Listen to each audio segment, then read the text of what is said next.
Cabinet Member for Communities, I was heavily involved in stakeholder meetings and community meetings to discuss the size and scale and the layout of the building, so it would be unwise for me to take part in that debate, and I shall also leave and not vote on that item as well. Thank you, Madam Chairman.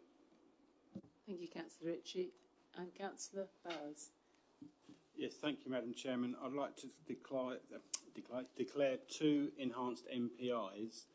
First one is in item 5D, application number 230239, land south of Haygreen Road, Witham. As the Cabinet Member responsible for property and assets, I'm the lead Cabinet Member on that project of the community centre, so I will obviously leave the meeting for that item. And also item 5E 230275, enhanced NPI in that, because that's relating to a business on the Horizon 120 park, and as I'm the lead, one of the lead Cabinet Members on that project, on that site, I will also, for transparency, leave the meeting for that item. Thank you, Madam Chairman. Thank you, Councillor Bowers.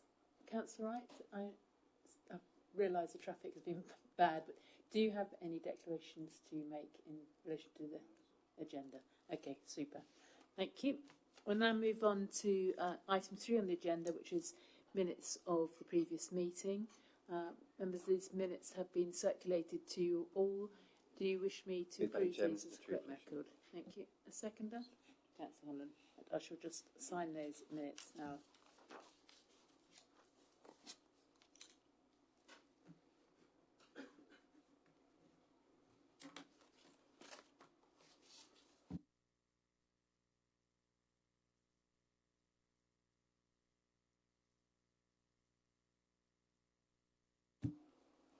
Right, next item on agenda, item 4, is public question time. We don't have any registered speakers on this item, so we will move on to the next item of the agenda, which is item 5, planning applications.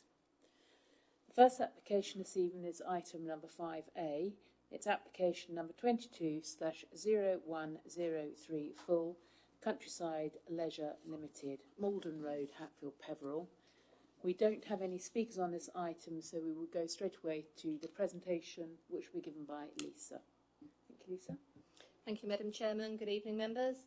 This is a full planning application for the demolition of an existing commercial building and the erection of a single-storey building to provide vehicle showroom, caravan MOTs and parts centre, and it's at Countryside Leisure Limited, Malden Road in Hatfield, Peveril. Here's the location plan, so the site edged in red, and other land within their ownership in the blue. The site is located to the south-east of Hatfield, Peveril, outside of a development boundary and thus within a countryside location.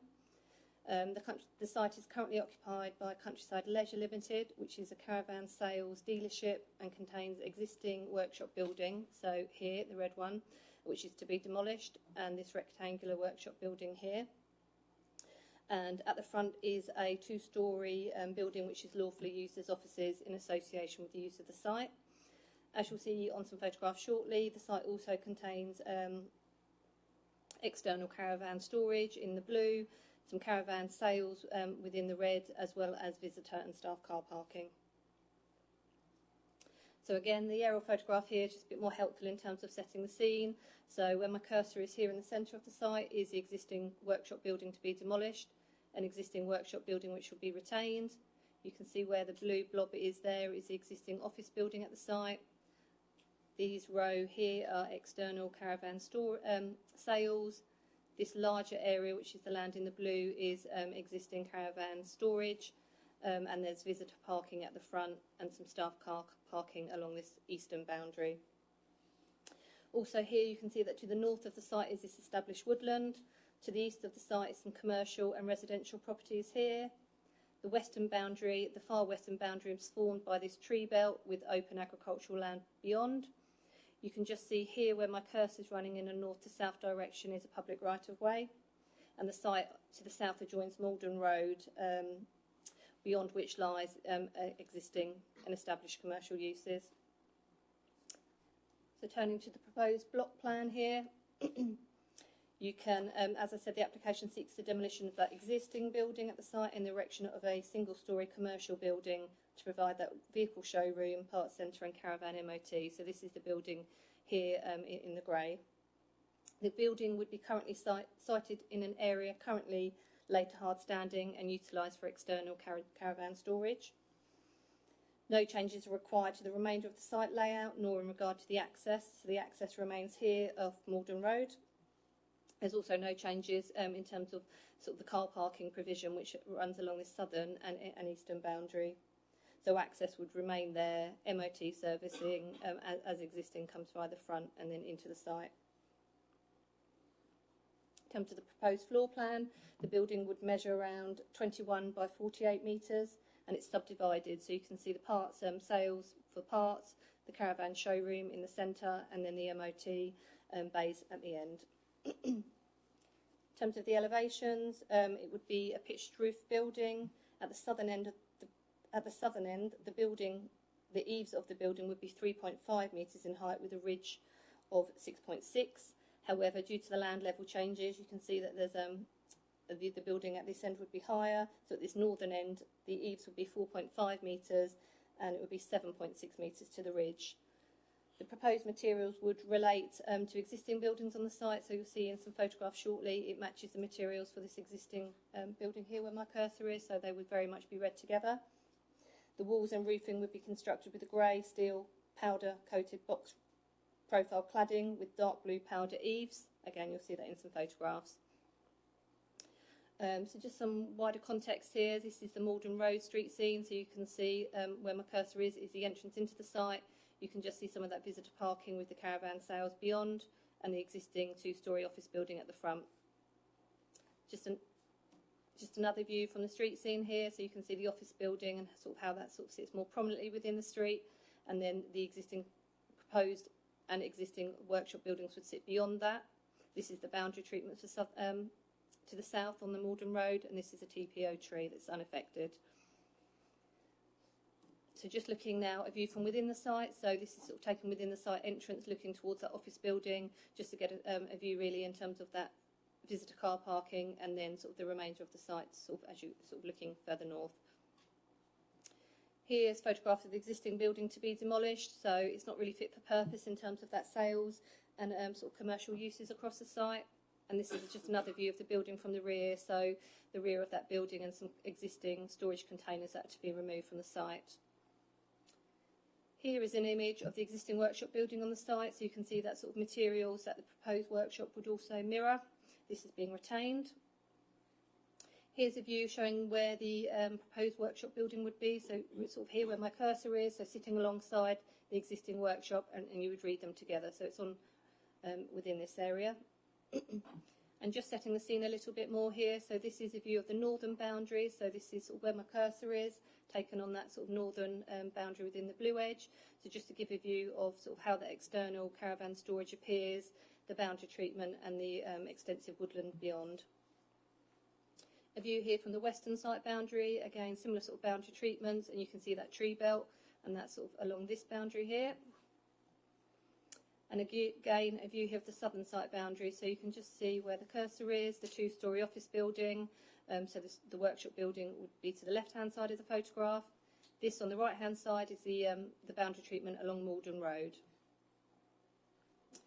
The applicant has submitted some CGIs of the proposed building just to show the site in context a little bit more. So this is the southern and eastern elevation, so this would be the sales and the parts centre.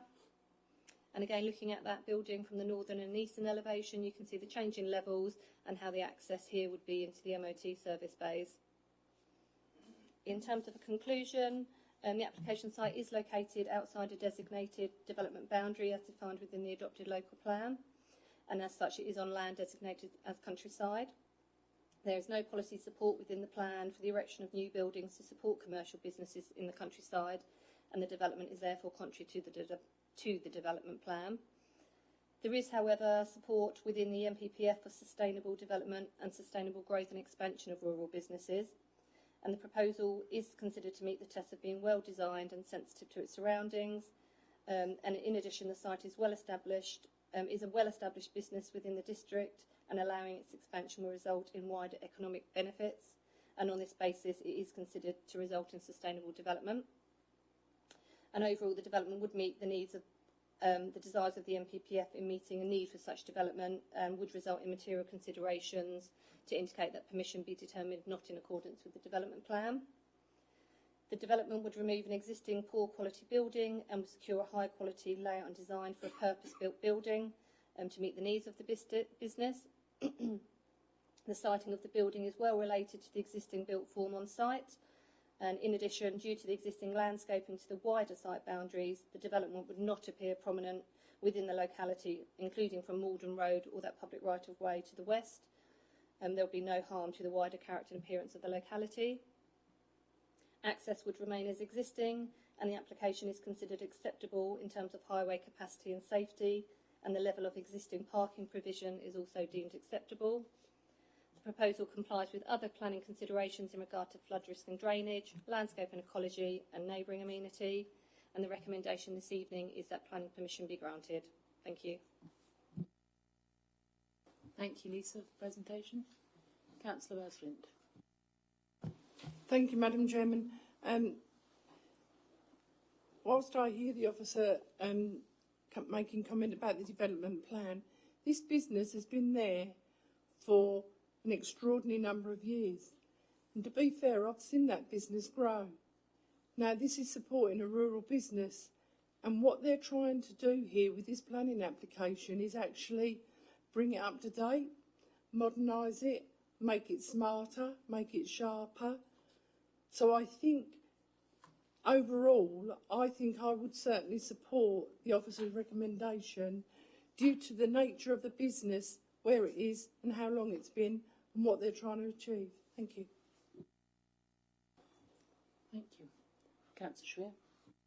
Thank you, Madam Chairman. Support the comments made by Councillor Bowers-Flint with regards to rural business and what it can achieve. Just could I ask officers about condition lighting 5, that it will be obviously at 180 degree, but lux and illuminance that won't affect any bats in that part of the world, please?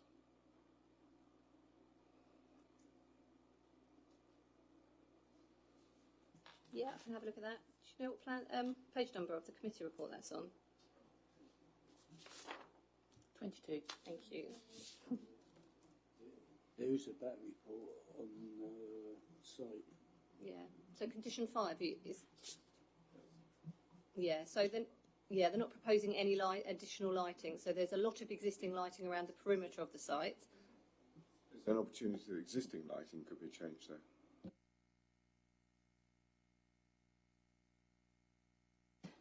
I'm not entirely sure that would be reasonable. The existing lighting around the perimeter is understood to be lawful. It's there for security purposes, as I understand. So I don't think there'd be scope within the application to vary existing lighting. Perhaps it could be an informative we could put on to encourage the applicant to review lighting across the site.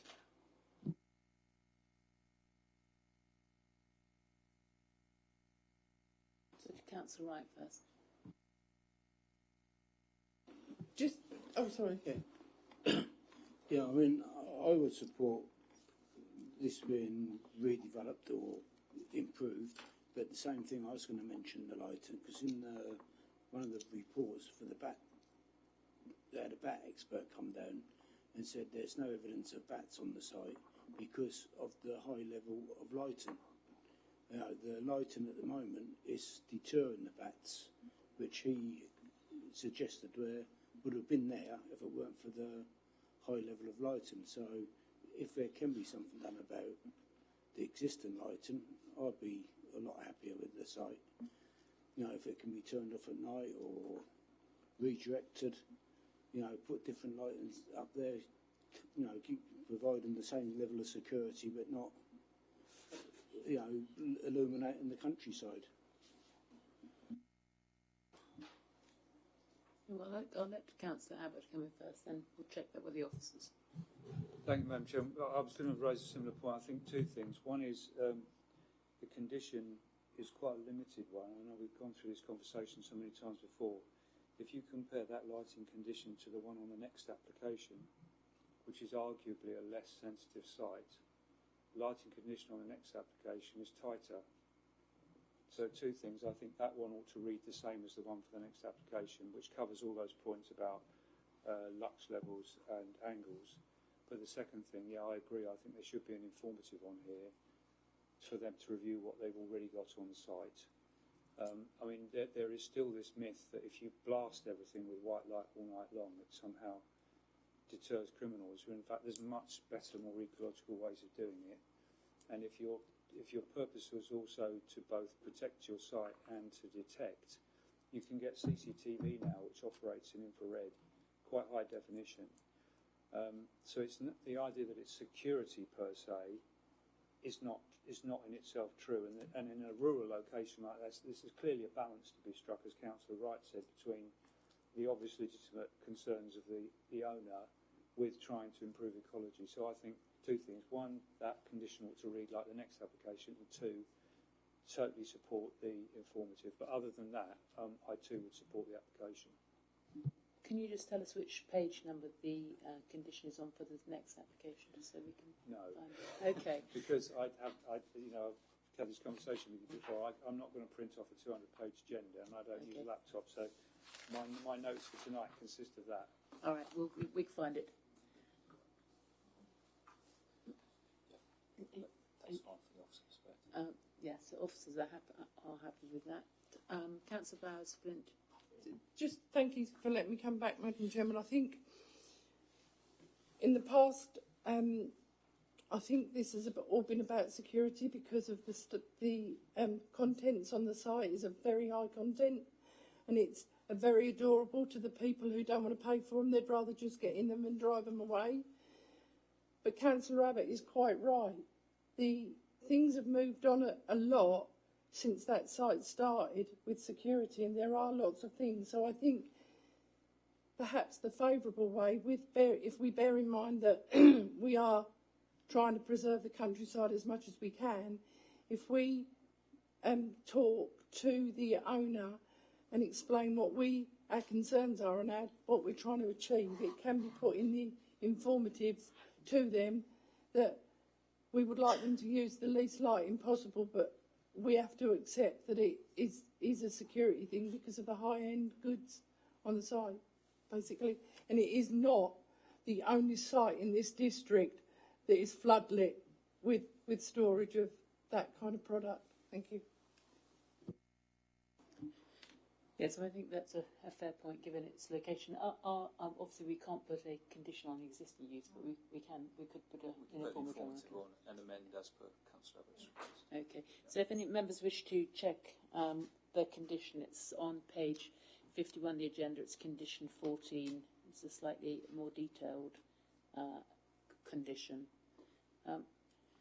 Does any other members wish to make any further comment on this application? If not, would somebody like to move? Thank you, Councillor Bowers-Flint. Seconded by Councillor Holland. So it's been moved by Councillor Bowers-Flint, seconded by Councillor Holland, that we grant this application. All those in favour? Thank you, members. That is unanimous. That is obviously with the amended condition and the informative. Thank you. We'll now move on to the next item on the agenda, which is application number 5, well, item number 5B, application number 23/00707 full, which is land north of Conrad Road, Witham. And that, members, can be found on page 29 of your agenda. And we don't have any speakers on that item, so we will again move to the presentation, which will be given by Lisa. Thank you, Lisa. Thank you, Madam Chairman.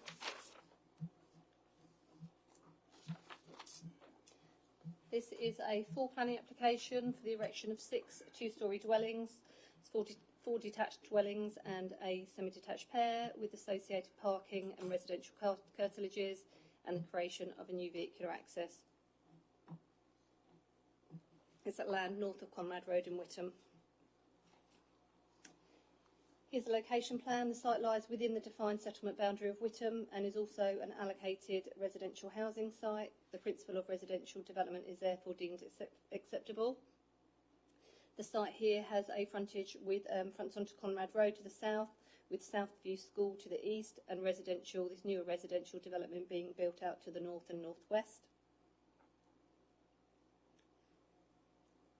Here you can see it in the aerial photographs to give a bit more context. You can see the existing residential development to the north and northwest. You can see the existing tree belt that sort of divides this site and that adjoining development. There's also an existing hedge to this Conrad Road. There you can see that there's no vehicular access to the site, and then there's this existing residential development to the south as well, and the school here to the east. In terms of the proposed site plan, the application seeks full permission for these 6 dwellings. So these 3 here would be detached and front onto Conrad Road, with a further detached dwelling and semi-detached pair fronting onto this internal access road. All of the dwellings would be 2-storey in scale and constructed in facing brickwork with a tiled roof. A new vehicular access is proposed of Conrad Road, so here that would be a shared access, and each dwelling would be provided with 2 parking spaces in addition to 2 visitor spaces across the site. Along the frontage within the highway verge, a new footway would be created to provide pedestrian access from this adjacent residential development to the west, along here to this school to the east. The majority of the planting is retained, so this extensive tree belt to this north and west is retained. There would be some removal here of that frontage hedge road to create the access, but otherwise this frontage hedge would be retained and strengthened, and other planting is incorporated across the site. So just looking at the houses in detail, this is plot 1 and 2, so these first 2 where my cursor are here. These are 2-storey 4-bed dwellings constructed in a buff brick with a tile roof. So as noted within the committee report, the approach to the design of the dwellings draws reference from the context of the site. So in particular it would relate well to the residential development being built out to the north and northwest, and with a similar approach used in terms of the brickwork detailing that you'll see on some CGI shortly, and in terms of the scale and articulation of the fenestration.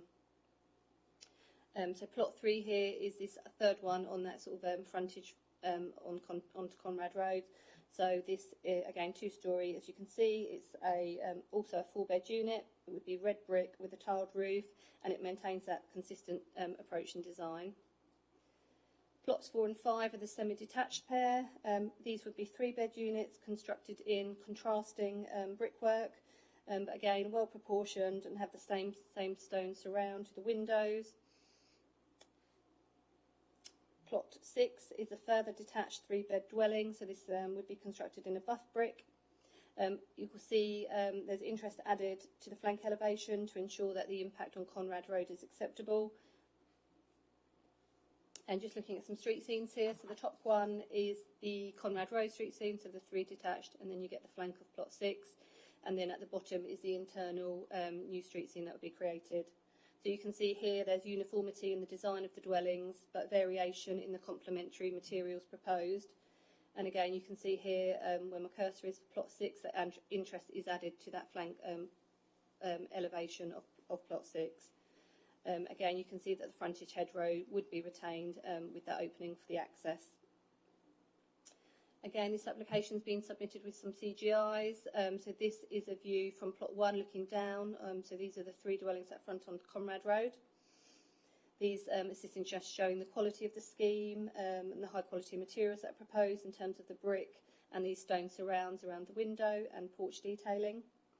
Again, you can see sort of here and in some of the later CGIs the depth of reveal, which sort of really adds interest to those front elevations. This is just looking again back from plot 3, 2 and 1. Again, sort of the 3 dwellings that front onto Conrad Road. You can just see sort of the complementary brickwork and different materials. This is the semi-detached pair and the detached and the internal courtyard. And again, lastly, this again is the internal street scene. So this is plot 6. So again, here you can see how the detailing of this brickwork can add interest. And again, this draws reference to some of the development being built out on the adjacent development. So just some photographs here. This is Conrad Road. So you can see this hedgerow front, this hedge that sort of creates the frontage onto Conrad Road. So this is where some of the access would be created, but otherwise retained. Again, just looking sort of north across the site here, so you can see this the adjacent development beyond, and some of the tree belt here, and that frontage hedgerow. These are some of the dwellings that have been built now to the west. So again, not dissimilar in terms of that design approach that's been proposed on this application. A view here from inside the site, looking towards that northern boundary. Again, you can see that sort of tree and hedge belt that's to be retained. And again, just looking west, similar, you can see the hedgerow along Conrad Road and that tree belt.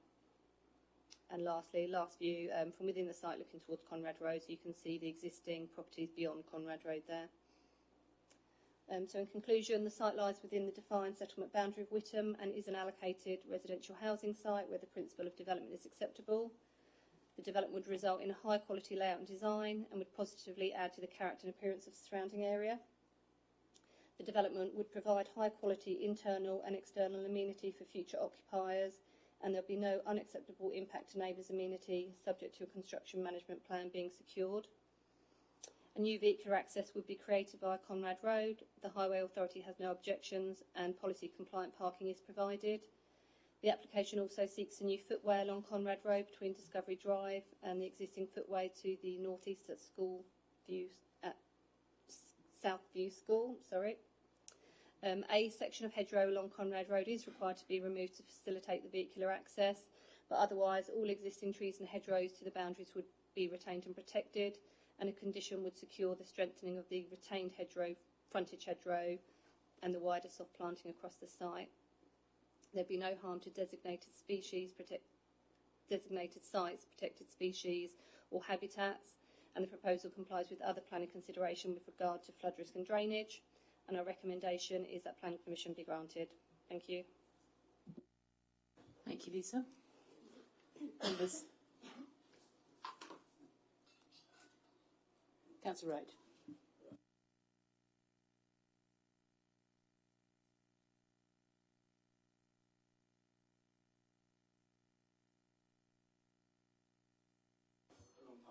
Chairman, could Councillor Wright put his microphone on, please? There's actually 4 schools on that corner, and that is just on a corner. If you go down there at school time in the morning or afternoon, along Conrad Road where the houses are going to front, there's about 15 minibuses parked there, either dropping children off in the morning or picking them up at night, and they get there a good 45 minutes, 50 minutes before the school comes out, especially in the afternoon.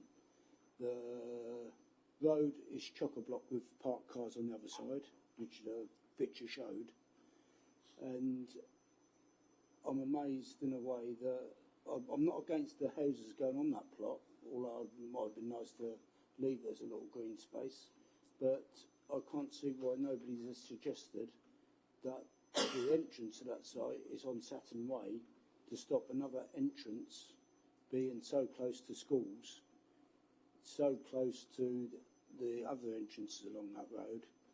I mean, if you go along there at school time, there's cars parked everywhere, and I mean everywhere. They're parked on the grass verges, and if that path is built between the entrance there and Discovery Way, I imagine that become a temporary car park for the school traffic. I think the outlook there, or it may look nice, but the entrance to that site shouldn't be through that hedge. It should be onto Saturn Way if they're going to be built. Because, you know, the people are not going to be able to get into that site. There's going to be vans parked either side of there waiting to get into Southview School. You go along there at school time, and I think that is one of the worst areas in Witham for traffic problems for schools. I think the school themselves have asked for something to be done about that road, because there's a zebra crossing just a bit further along, which has to be managed by about 4 people from the senior school there to get the children in and out of that school without being run over. Anyway. Okay, Thank you, Councillor Wright. Lisa, do you want to comment on those points? Yeah, I can briefly comment, so thank you for that. Yeah, I acknowledge the sort of comments you have about potential access from Saturn Way. Obviously, that would create other constraints in terms of an access through that tree belt that officers are keen to retain. Ultimately, the application is as presented with that access from Conrad Road, and the Highway Authority have reviewed it and consider that it would be acceptable from a highway safety point of view, and you would have to sort of adhere to that. I mean, put it this way, I'm a school governor as well, and the school I'm a governor at is the other end of Witham, and there's constantly the parking problems is nowhere near as bad as outside that Sedbury school and that road in school times. And I imagine 6 people there will be contacting the local councillor, which is not me, constantly once those houses are occupied, because there's nowhere to park. They'll be parked right across that drive. They'll be parked inside that estate. They'll be parked on that path. You know, I know, because I'm a governor at another school, and one of the biggest complaints is people parking outside the schools. And it's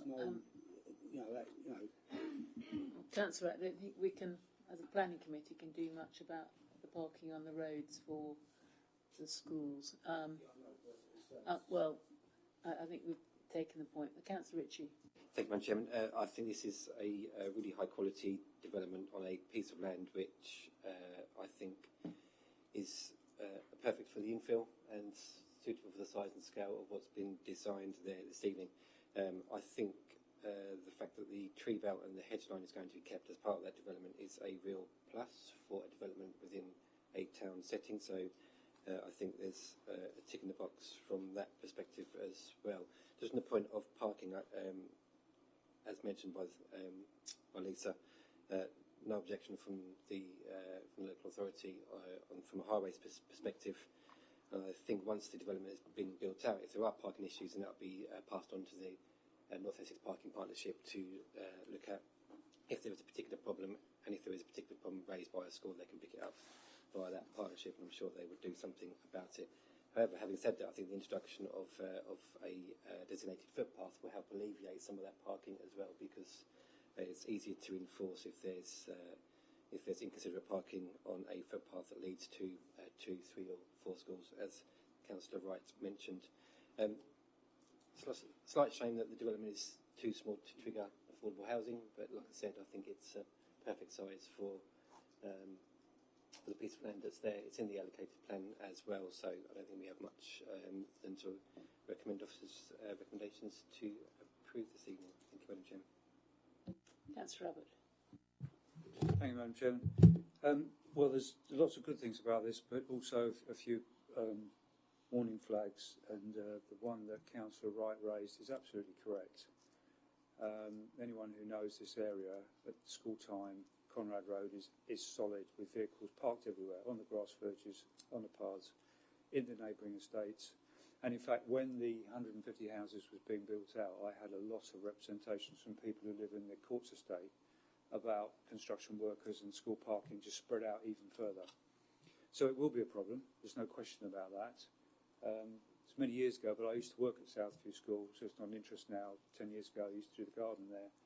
And I know a lot of the problems they had and the adjacent schools. So I don't share the positivity of Councillor Ricky about how quickly NEP would act. And of course, if there are no actual parking restrictions, it forces the police to deal with obstruction of footways, and they very rarely will. So all that said, though, on the positives, this has actually an allocated site, I believe, for 10 houses. And Braintree's come in lower than that. And if you look at the gardens, how the houses don't attempt to come up against the trees, and the gardens back onto the trees, which gives them more space. So I think the council's to be congratulated for that, for really taking the effort not to press those trees up with hard development, and to keep them. I was a little bit concerned about the officer reference to the neighbouring estate and the aesthetic. For those of us who watched that new estate being built, we are struggling to appreciate the aesthetic. I'm not quite sure what it's quite trying to do, but it's not, I think, where some of us would have started from. That said, I think the design on this is generally better, and the way in which it's not quite laid out in such a formal way, that the buildings are staggered a bit more. Going back to disappointments, given it's a BDC scheme, I don't believe there's any renewable energy on here, and that is disappointing that council hasn't taken that opportunity itself as the developer or the enabler to do that. Going back to positives, the lighting condition is very good. There's a construction informative in there, which is very good, I think, given that you've got the neighbouring schools. So on balance, I'll support it, but I do feel we're going to be revisiting this parking problem, and of course it won't fall to this council to have to do it, it'll fall to somebody else. Thank you. Councillor Holland. Thank you, Madam Chair. Fundamentally, I'm supportive of this, but I would like to run one concern of mine past the officers. It did slightly bother me, the openness of the front aspect of the roads and the windows, apparently floor-to-ceiling windows and box bays, facing the road. Are we comfortable that this won't actually cause a problem with the privacy of the potential residents of the 3 properties fronting Conrad Road? Yeah, thank you for the question.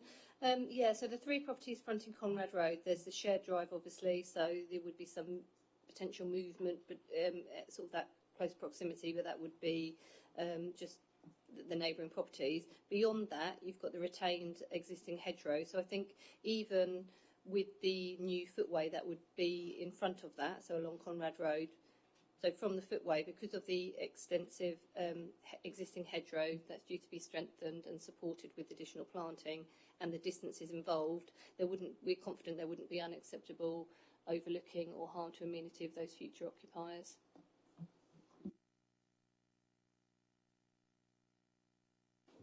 Can I just ask the property, the end of the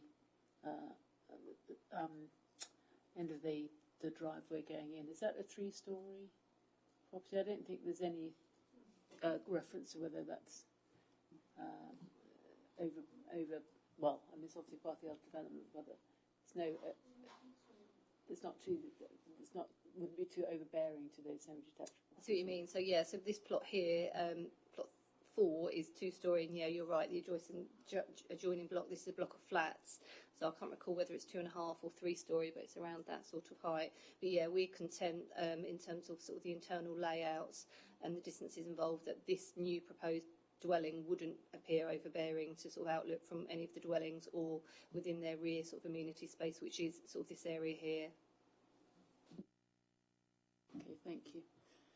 Does any other member wish to make any other comment on this application? Otherwise, I shall ask William. We'd like to move the officer's recommendation to grant this application. Councillor, are you moving something, Councillor? No, sorry, I was going to make another comment. Yeah, okay. In the conditions, it says there's got to have a good plan for construction, because when the 150 houses were built further along the road, which backs onto this one, all the contractors' vans were parked in Conrad Road in the Templars estate, and I don't think that estate there will take many vans, especially if there's lorries being in there. So we've got to have a very good plan on when these are being constructed, not to cause even more hassle along that road. Can I just ask, Lisa, in relation to that point, would that be covered in the construction management plan, or would we want to add an informative about contractors parking? So yes, at condition 7, so on page 49, relates to that construction management plan. So that it covers a number of points, but the first one does relate to the provision of parking for operatives and contractors. So I think we're sort of covered within that condition. Okay, thank you for pointing that out. So would anyone like to move this out? Councillor Ritchie, to grant the application, and does that find a seconder? Councillor Bowes-Flint. Moved by Councillor Ritchie and seconded by Councillor Bowes-Flint that we grant this application. All those in favour of granting the application? That is unanimous again. Thank you very much, members. We'll now move on to the next item. I think Councillor Richie is going to pop out for this one. So this is item 5C. It is application number 23/02086 full, which is in relation to electricity substation, Braintree Road, Cressing. We do have a speaker on this item, and it is Rachel Mess. If you'd like to come to the table and turn on the microphone and have 3 minutes to make your statement. Thank you. Thank you very much for the opportunity to present to you on our application today. This application is the culmination of 5 years of work. The proposed underground grid connection cable is the final link needed to connect the consented Willows Green solar farm to the Braintree substation. Approval today of this last but pivotal planning application for the project will guarantee the delivery of enough renewable solar energy to meet the electrical needs of 15,200 homes. Such provision is urgently needed to counteract the increasing levels of global warming. We saw in the news of February this year that the world experienced its first year-long breach of the key 1.5-degree warming limit. Action now to build green low-carbon energy infrastructure is therefore urgent, with government recently classifying such infrastructure as a critical national priority. The application's cable design has been carefully thought through to minimise all impacts as far as possible. The proposals are underground and deploy a mix of installation techniques to minimise traffic disruption and impacts on habitats. Construction duration is short, at just 17 weeks, minimising local inconvenience. The working corridor for the cable has been purposefully kept narrow, and the temporary construction compounds are small, placed close to where they are needed and easily reinstated. The minimal loss of 7.2 metres of hedgerow along its entire 4.5 kilometre length in Braintree district will be replaced, and 10 native replacement trees will be planted to replace the few that are unavoidably going to be lost. 5 bat and bird boxes and 2 woodpile habitats will also be provided. In response to comments from local residents, we confirm that connection into the closer substation at the Skyline Business Park at Great Notley was not possible, as National Grid identified the Braintree substation as the one that has the suitable strategic capacity. Lastly, our decision to lay the cables under public highways, as opposed to within adjacent fields, is driven by the land efficiency of using the already established utility corridors that exist beneath our roads, and the need to minimise wildlife impacts. We believe the benefits of this approach outweigh the short-term traffic inconvenience that would result. There are no objections from any of the Council's technical consultees or from your planning officers. We agree with all the planning conditions proposed. Your consent today would enable 50 megawatts of clean solar energy to be in the electricity network by 2026, in less than 2 years' time. Braintree District Council has an important opportunity today to support our application and contribute to the advancement of renewable energy infrastructure and tackling climate change. Thank you. Thank you. I'll now move on to the officer presentation, which is going to be given by Tim. Thank you, Madam Chairman. Good evening, members. So this is an application for proposed underground cables and associated works, and it connects a consented solar farm to the Cressing substation. So site location plan, approximately 5.3 kilometres in length, obviously a linear route. In terms of the wider context, this red line actually goes outside our district, so it shows where it connects into the consented solar farm, which is over here. There's a very short section of the route within Ottlesford district, then it comes into Chelmsford district, also for a very short section, and then the bulk of the cable route is in our district. So I'll show you some site photos in a moment, but it runs along the public highway for approximately 60% of the route. and then we get the final section here where it goes cross country until it connects in just to the substation here. So some site photos then. London Road, so this is where it starts in our district, follows London Road in towards Great Notley. Once it's into Great Notley, it then takes a right turn along Baker's Lane, follows Baker's Lane for the majority of its length, and then turns left down Buck Hill. Follows the road, public highway down Buck Hill, and then it hits Notley Road. It actually pops out just on the right of the photo there where my cursor is. Short stretch along Notley Road, and then this is where it starts its cross-country route, where this existing access point is. So in through this existing access point, it crosses this paddock here, and then it comes out on the other side here. And this is the location for the largest of the construction compounds. It then gets to the river corridor and the railway. It goes under the river using a tunnelling method. So one of the things that you'll note on this is that there's a combination of trenching and tunnelling. Tunnelling is at quite significant depth, which allows it to go under the river corridor and the railway without any effect, and also under areas of woodland without affecting the trees.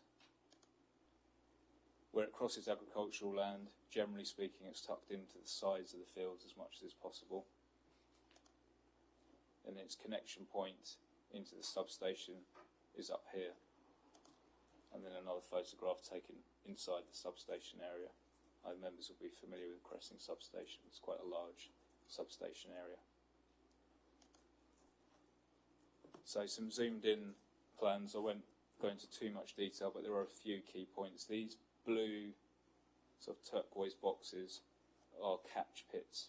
So that's where in the public highway a tunnelling construction method is used. So the catch pit is exactly that. It's a pit that's dug. The cable's then dropped in. There's then horizontal drilling that goes under the highway, and then it pops up at the next catch pit. So you have a series of catch pits along here. Same again as you continue along the public highway. And then this is the section here where it starts going cross country.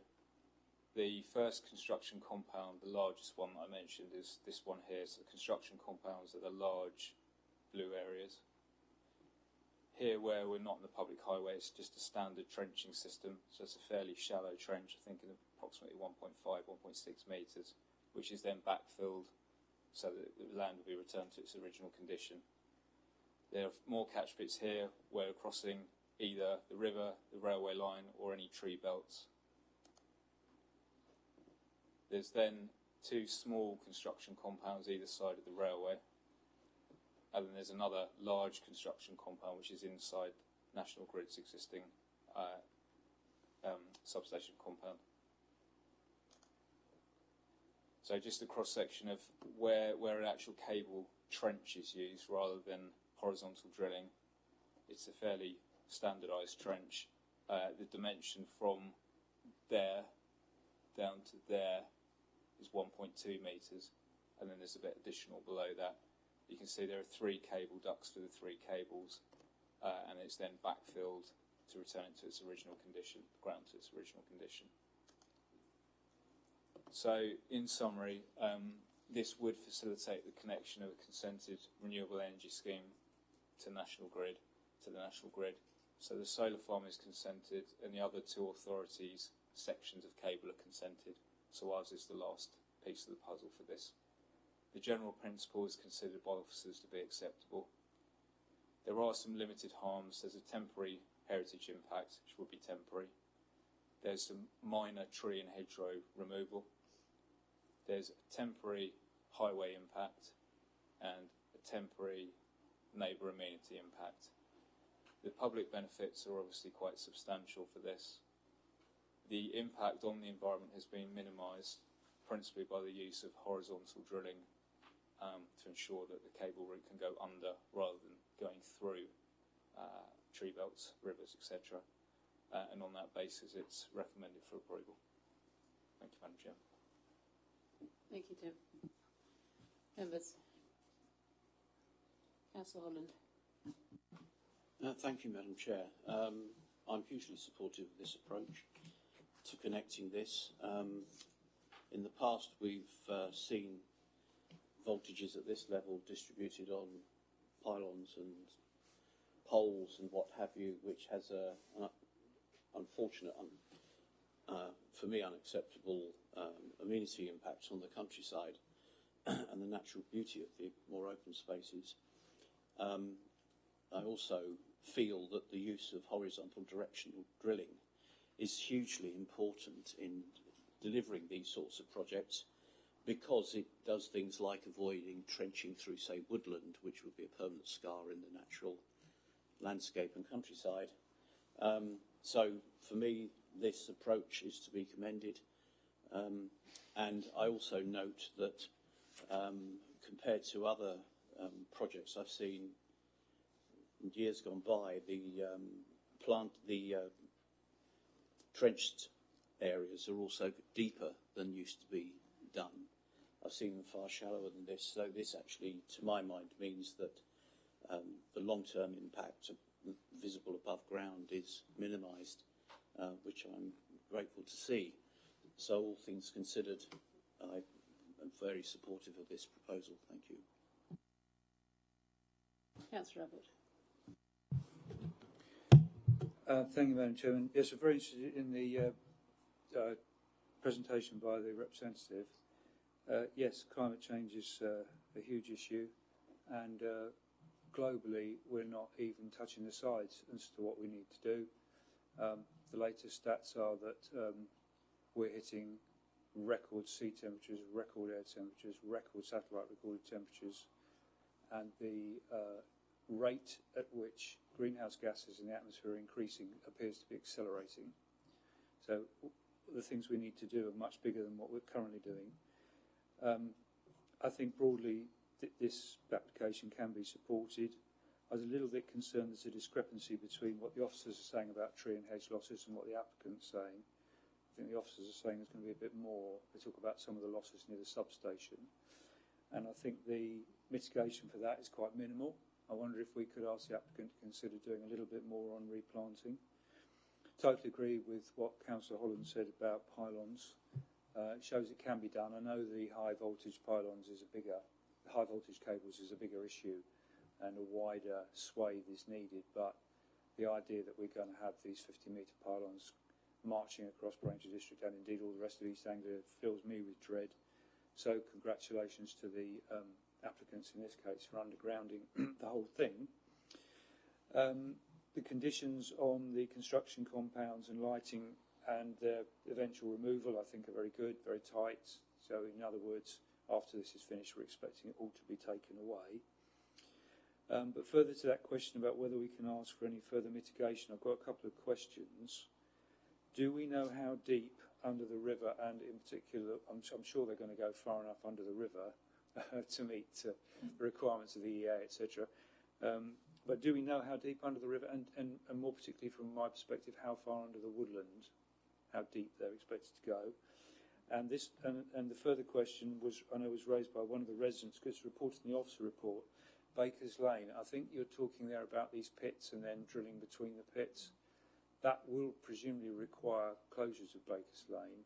Anyone who knows Baker's Lane knows how busy that is, how narrow it is. What's County's view on that? Will it be partial closure or full closure? Thank you. Thank you. Okay, so I'll take the road closure question first, I think, actually. I'm not actually certain whether it will be a total closure. The county have reviewed this application and not logged any objection to it. I think it's probably safe to assume, given the width of Baker's Lane, that it would be a complete closure in places. So where the pinch points are, they're going to have to close. But I don't think it would be down the entire length. But county haven't offered any particular objection to any of the roadworks as such. In relation to the depth, I believe it's between 10 to 15 metres, but you've actually prompted me, so apologies. I've got a final update which ties into your question there. So condition 8, the officer recommendation is that this is updated to include a requirement for a more detailed arboricultural method statement. and that links to the finer detail of tree protection during construction, and links to Councillor Abbott's point, which is our tree officer's view was we would like a little bit more information on the exact depth and on being certain that there is sufficient protective measures in place. So I think it's safe to say between 10 to 15 metres, but with a tighter condition, so that we're certain the depth is sufficient, particularly with regard to the trees. And the other point that I just wanted to raise was in relation to the replanting. So we've got a landscaping condition that requires a scheme of landscape planting to be submitted.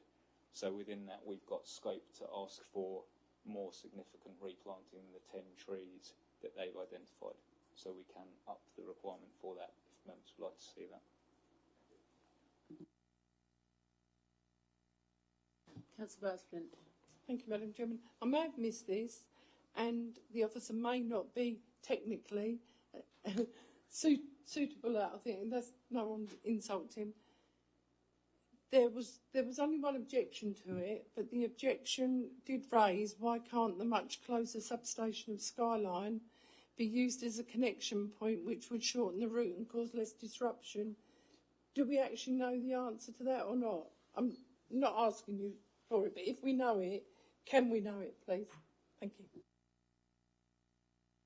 I can answer that question. So my understanding is that National Grid dictate where the connection point is, and that they've dictated it should be the Cressing substation, not the other substation. So that's my understanding of the answer to that question. I think actually also the speaker did actually say that it has the Skyline one didn't have enough capacity, effectively, because they have to have sufficient capacity to be able to receive the power. I did guess that may be the concern, Madam Chairman, because there are a number of properties in Cressing that have had to have separate boxes fitted on their house because of the Skyline, and what is up there has caused problems further down the line. So I did think it was having a connection. Thank you.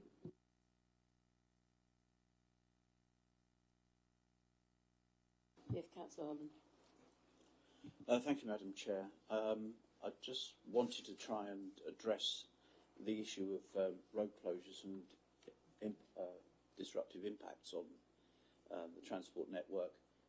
Could our officers clarify whether it would be expected that closures could last for the entire 17 weeks, or whether in actual fact what we're looking at is a rolling programme of closures and disruptions? Thank you. Yeah, a slightly tricky question as a planning officer rather than a highway officer. My understanding of it would be that it would be more likely to be a rolling series of closures because of the length of this route. It's a 17-week project from start to finish. So if we say 40% of it is across agricultural land, the worst case scenario is 60% on the highway. But they would need to lay the cable section by section. So while they were working, for example, on London Road, I can't see why they would need to close Bakers Lane and vice versa. Yeah. So I think it's safe to say it would be rolling to a degree, but I can't answer exactly to what degree.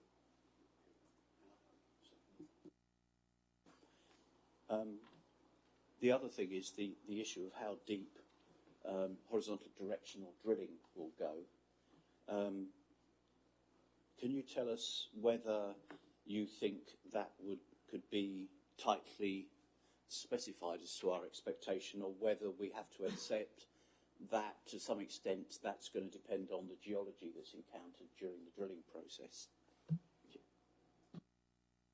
I think that would be a bit of both. I mean, the starting point would be that our tree officer, if we're talking about trees, would need to be satisfied that the trees weren't going to be damaged, and that's the whole point of doing this horizontal drilling.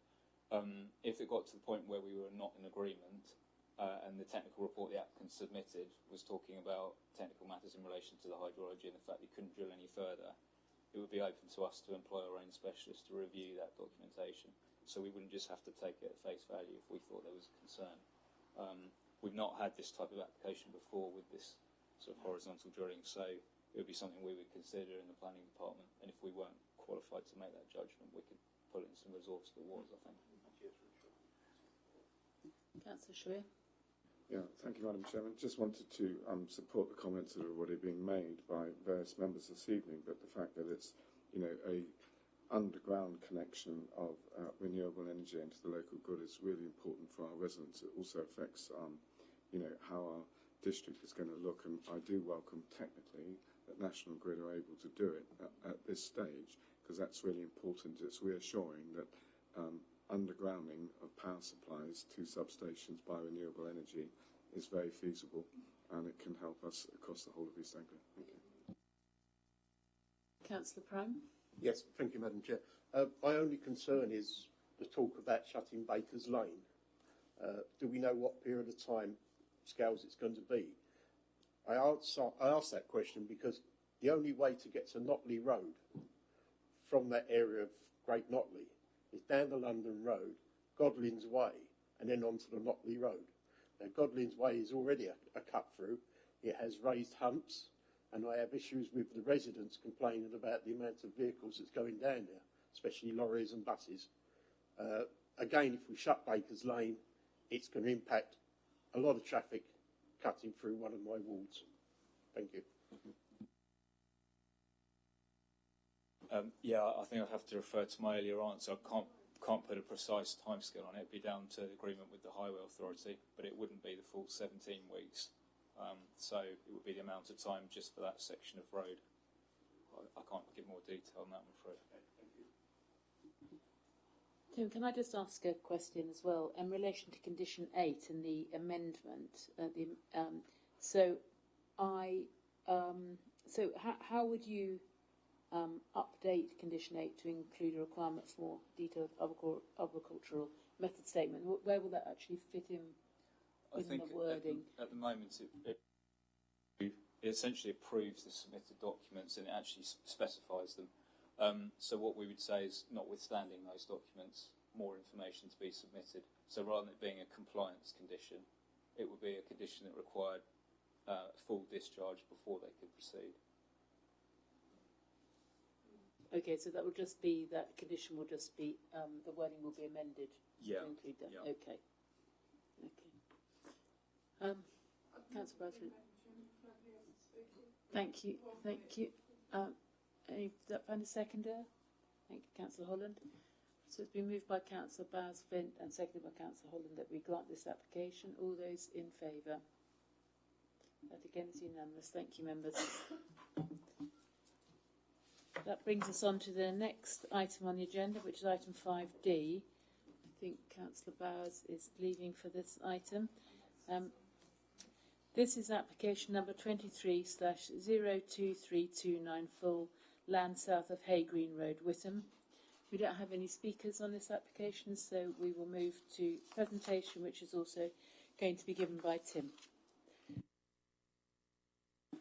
Thank you. Sorry, members, just bear with me a second while I upload the next presentation.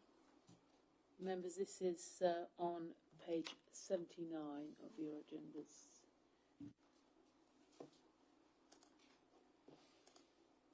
Chairman, just to make clear as well, Councillor Ritchie is out for this item as well. Yes, that's correct. Councillor Ritchie now.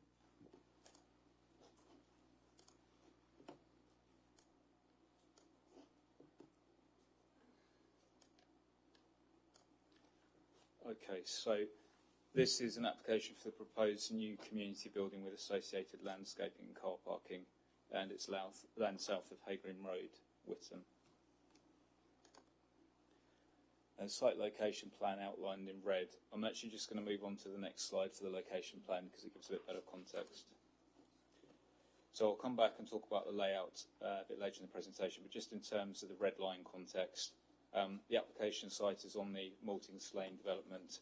We've got Hatfield Road over to the west here, and we've got the supermarket Aldi here, Saxon's Arms down here, and then the existing dwellings, Maltings Lane, along here. So some site photographs. This photo is looking across one of the adjacent sports area and looking across towards the application site. So you're looking at the application site, pretty much the full expanse of the screen from left to right. You can just see some of the dwellings here and then the roof of the school here. Again, similar, just turning slightly to the right, still in the same place, but this is the Saxon Arms. And then, if I move on to the next photo, got the supermarket just next to the Saxon Arms there. So that's that side of the site. On the other side, so where we were standing was over on the left of the photo, now looking back towards Hay Green Road, so all the existing houses on the residential development are here. Got Hatfield Road on the left, and then this is the bulk of the application sites across here. And then slightly further across the application site, but still looking in the same direction back towards Owers Road. So this is essentially an area of scrubland that sits within the wider Maltings Lane development, and which has been waiting for a good number of years to come forward for development. So back to the site layout plan. We've got the main building fairly centrally within the site.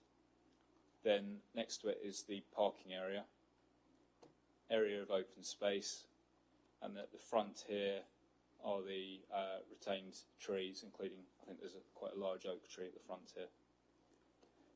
Where I was just standing, where I mentioned the sports ground, is that photo looking across at the bulk of the site was taken approximately where my cursor is there, looking in this direction. So some proposed elevations. So it's a maximum of 3 stories. It's obviously designed as a functional building, and it's designed around its purpose as a community and sports building.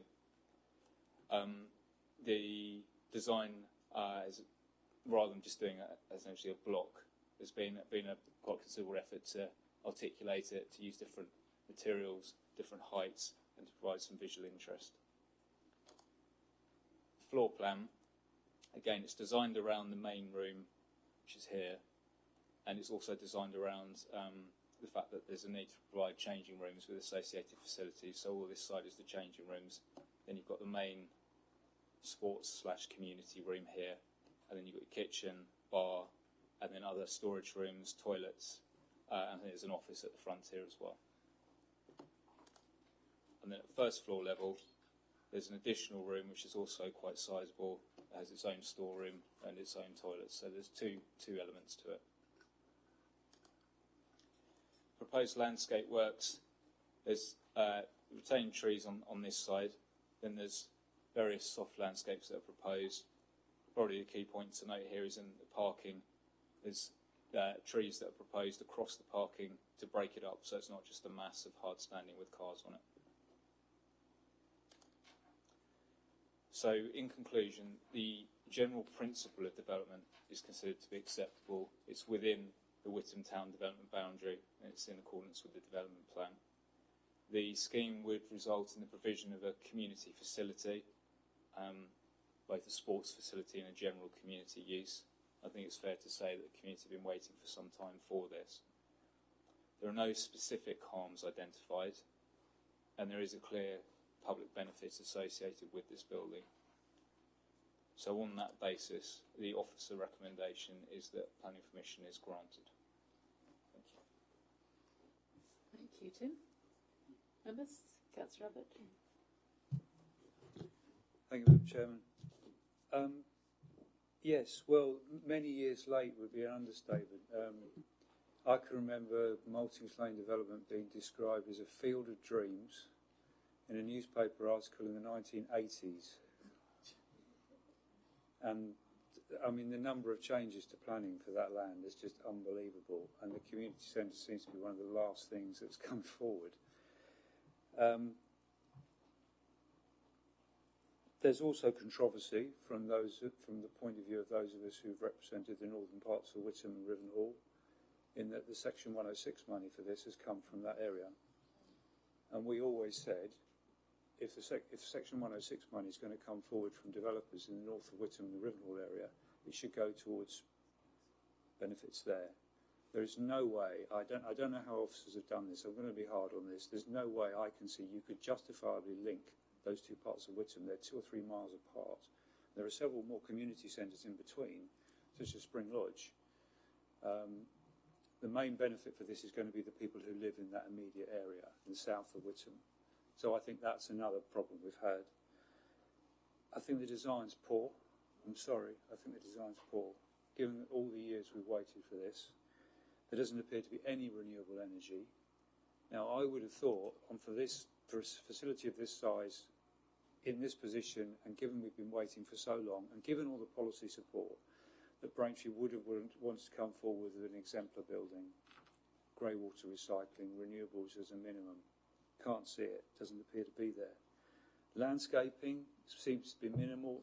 The officer report doesn't mention what's coming out. The officer referred to scrub. Well, one person's scrub is another person's habitat for birds. How much is going to be lost? The replacement planting looks to be absolutely minimal. I'm just overall disappointed. I'm disappointed in the history, and I'm disappointed in what we've got before us. So I'm struggling to see if I could support this. Any other members? Councillor Holland.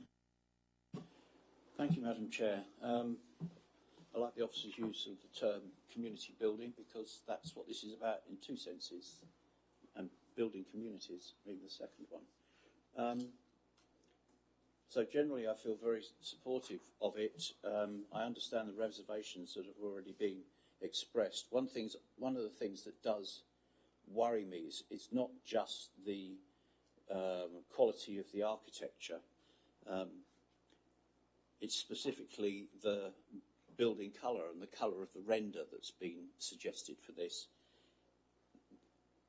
In this country, there's little precedent for buildings that are made such a produced in such a strident colour as the blue that's suggested. I noticed that with respect to other materials, they've specified RAL numbers, which pretty tightly constrain the colour that things will be, and yet, as far as I could see, the render was specified as being blue, and the drawings that we've got amply demonstrate just how visually jarring this is. So, whilst, as I say, I'm generally supportive of the proposal, albeit far from ideal, I really do think that we ought to be calling for colouring which is far gentler on the eye. People of that area, as has already been stated, it will most probably be used by people who are actually quite local. They'll know it's there. It doesn't need to stick out like a sore thumb. So I'm working my way round to a question, which is, could we, as the LPA, call for something certainly more accurately specified, but gentler, to be agreed with the authority, rather than what could potentially, in my belief, be an eyesore? Thank you. Tim, can you come back on that point? Yeah, certainly. So thanks. I'm just getting the conditions because I can't view them on my own screen. But yeah, so certainly if members wanted to seek an alternative colour, I think that's achievable, definitely. So we have condition 3, that's the standard materials condition. So I think there are 2 conditions that would need to be amended. The first one would be condition 3, where we probably just want to put a line in saying that it already requires materials to be submitted and approved. I think we'd want something a bit stronger, specifically mentioning the colour of that cladding. And then if we just scroll up to condition 1, please, Ali. Because I think we would need to also say, notwithstanding what's shown on the approved drawings, to make it clear that that approved drawing is also knocked out in relation to that colour. So, yeah, it's condition 2. So condition 2 would also need to be adjusted, just so it would be absolutely clear. And then what the final colour was, there would be lots of scope for that. Yeah. Thank you. Councillor Bowles-Flint. Thank you, Madam Chairman. I think we may be treading on very dangerous ground, asking for the colour to be changed, because I think if you went round this table, most probably everybody would say a different colour. And I think that is the problem now. I don't look at that colour as blue.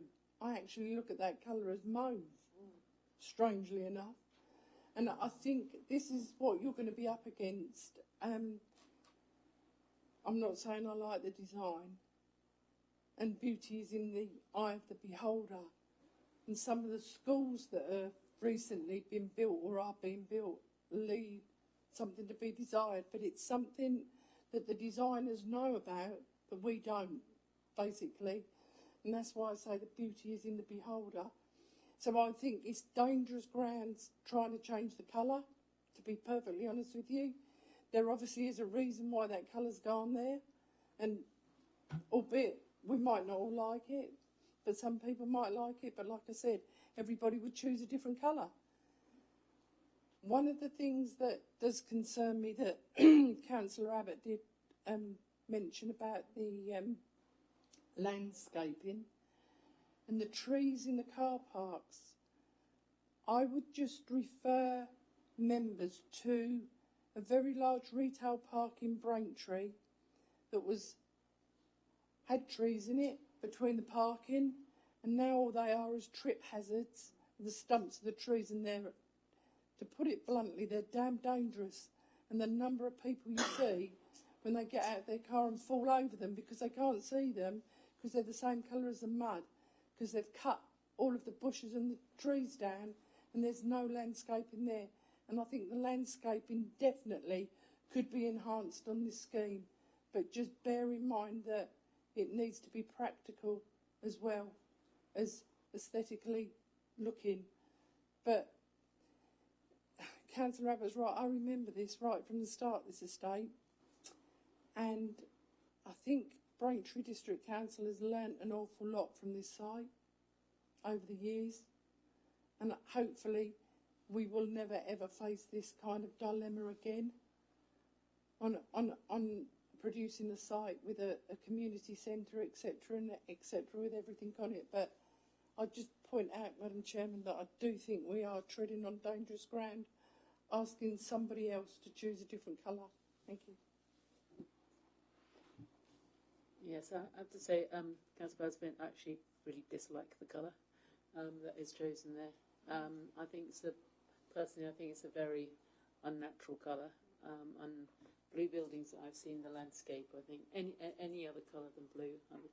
So I just, for me, I just feel that it's because it's prescribed as blue, it doesn't give us any option to change it. But I'll see what other members think. Councillor Beavis. Thank you, Madam Chairman. When I first looked at the design of this building, and I concur with many of the other comments actually about, you know, the timeliness of bringing this forward and some of the sort of green and friendly aspects of it, where I find favour with other members. But having been quite a big part of building the last 3 swimming pools in our district, when I looked at this, it was almost for me like, here comes swimming pool number 4, and for me it's got that sort of look. And I always remember when we built out the last pool in Witham, and we referred to it as the bright orange box, and it was absolutely bright orange, huge section of it.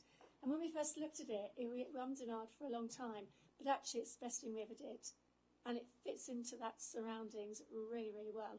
And actually, I'm not, you know, too uncomfortable with the colour. And you know, when we have a bright sunny day, it would blend in even better. But I don't think we're actually saying it's in the gift to this planning committee to choose a colour. I don't think that's for us to do. I think this is something, in my opinion, that it's almost, you know, the application needs to be deferred, I think, and go back to the community. At parish council level, we're given the opportunity to, you know, name roads, and I just don't think it's in our gift, and I don't think that's what we're saying this evening. I hope it's not anyway. Thank you, Madam Chairman. Can I just ask Tim a question in relation to Councillor Abbott's point about design? Obviously, this is a flat roof. Is there presumably there is a reason why for building of this nature with a sports hall, there's a requirement of the roof to be a certain style? Is that right? Yeah, I think my comment on that would be that this is a utilitarian design that's been based around the sports function and Sports England's dimensions for an indoor sports facility. So in that respect, I suppose it's interesting to say it reminds you of the swimming pool, because it's got that function as a sports type building. I can't really offer much more comment than that, other than it's been designed for its purpose and in the most efficient way. Councillor Abbott. Yeah, thank you for letting me come back, Madam Chairman. Councillor Beavis rightly referred to the Whittam swimming pool. I've been up on the roof of that when it was opened, or before it was opened, and there's a nice big solar panel array up there. That was built, what, 10 years ago? Yeah.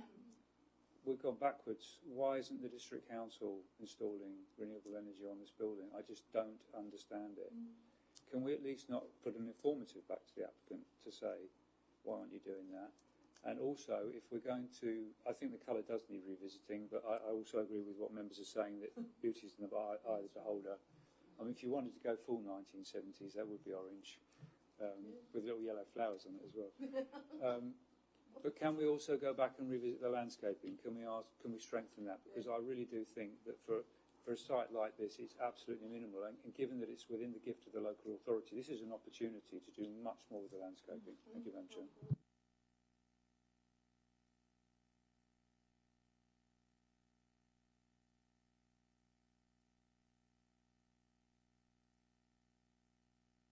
I'm just checking the landscaping condition, I think.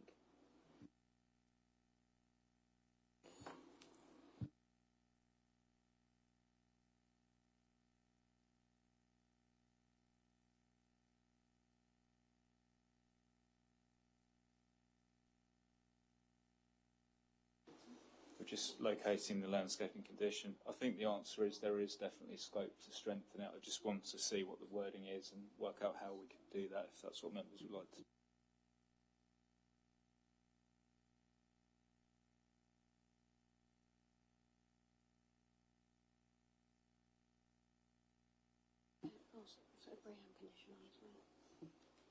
My suggestion, Madam Chair, on the landscaping condition would be that in fact there isn't one there, so we could add a landscaping condition. So rather than just approving what's shown on the plans, we could use the standard landscape condition to require details of landscape scheme to be submitted, considered and approved. And then we could seek to essentially improve what's there.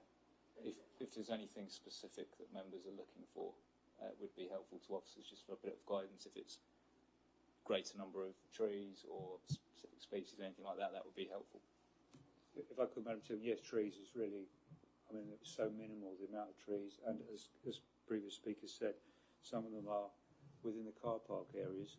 That can be successful, but they have to be strongly protected, and if they're not, like they are like so many supermarket car parks we see, or retail parks, they get walked over, the shrubs get walked down, the tree roots start protruding out of the ground. So I'm not against the trees being within the car parks as long as they're properly protected. I'm thinking more about the wider site. There's just such a minimal amount of planting, and yes, I'm talking about trees.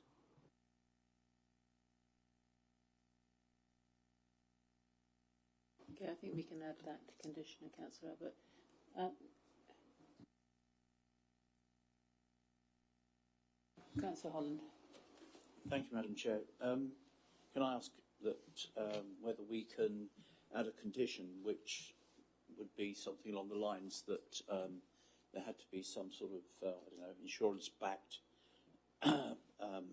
commitment to maintain the trees for, say, 30 years, as I've seen on other applications? Yeah, 5 years is our standard, so we can certainly do 5. The general consensus in planning is beyond 5 doesn't pass the test, so we can ask for 5. I don't think beyond that would meet the condition test.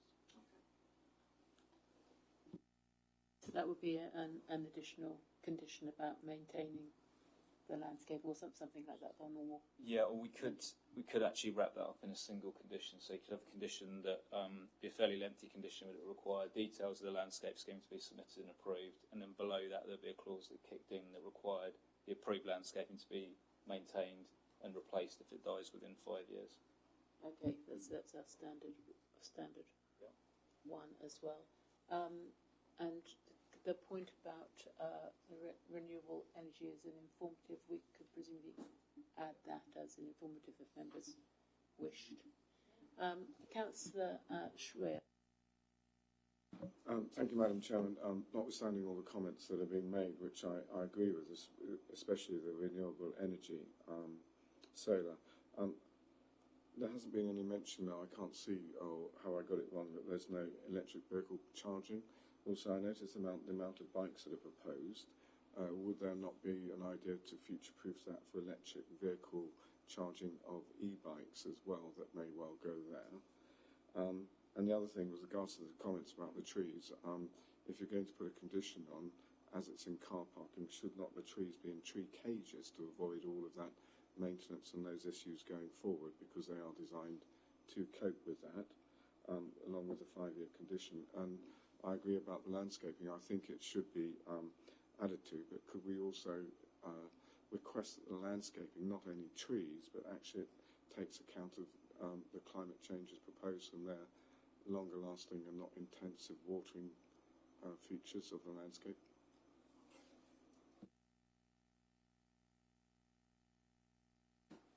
Yeah, so I'll take those maybe in reverse order. So the landscape condition allows flexibility over the species. So in terms of species that are suitable long term for climate change, that would achieve that. Trees in cages in the parking area, that would come back to the detail of the planting, so that condition would achieve that element. Electric vehicle charging is obviously a separate matter. My suggestion with that would be a condition requiring electric vehicle charging strategy for submission, review, and then approval if it's acceptable, which would cover that. So that would be a new condition. Councillor Prime? Yeah, thank you, Madam Chair. I'd just like to add my comments to Councillor Abbott and Councillor Swear on its council building. Why haven't we going to go with solar panels on there?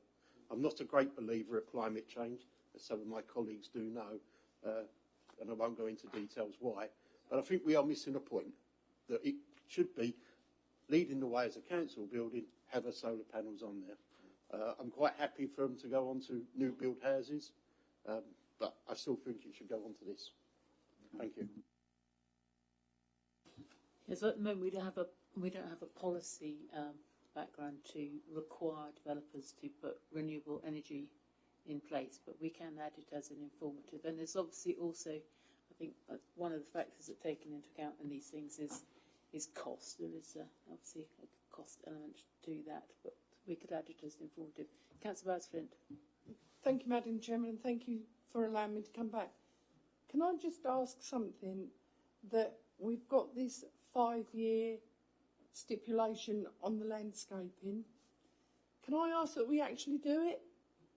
Because I could take you to many sites that trees have been planted, shrubs have been planted, and they're dead within a year and nothing has happened to them, which is extremely wasteful and annoying. So, as an example, if we are going to do it, let's do it properly, please. Thank you. I think maybe we could. Will the landscaping condition include watering as well? Does it? I think that's. I think our normal landscaping condition now does include watering, doesn't it? Yeah, it does. I think it was a while ago now, wasn't it, that we, the planning committee, that requirement, and then officers, we drafted that. So yeah, we would include that. So, members, does anybody else wish to make any other comments on this application? Councillor Wright. Sorry, Councillor Wright. You asked a while ago. I did get here a little bit late, so I do agree with quite a lot of the comments made, especially the environmental ones and the solar panels. But solar panels are very cost effective over a long term, so saying they're going to cost money, I think it's cost effective up front, but the energy provided to that building would be a great cost saving in the running costs. But the other comment I was going to make is that I assume that being a public building it's disability compliant, but I didn't see a lift going up to the first floor sports hall. Surely there should be access for disabled people. Is it? Oh, perhaps I missed it. Yes, Tim, it's there, is it? Yeah. Yeah, it's probably just worth mentioning as well. You're quite right, but it's building regs that addresses the internal layout like that. So, in order to comply with building regs, they have to create access disabled access. I think the only other area we're not completely in agreement on is this issue about whether to make an amendment on to the condition about colour. That we. Would anybody like to? Well, we could put that to the vote as to whether we would like to. Could we do that separately, Alison? Do a suggestion on vote on the actual whether we amend those two conditions on the colour, or does that have to be done as the whole one vote?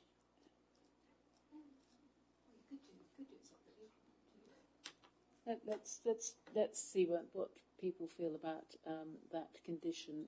So that's condition 3 and condition 1 to allow flexibility on the colour. Would anybody like to propose that? Madam Chairman, could you, just for clarity, you're saying flexibility on the colour, but you're not saying what colour, and this is the problem.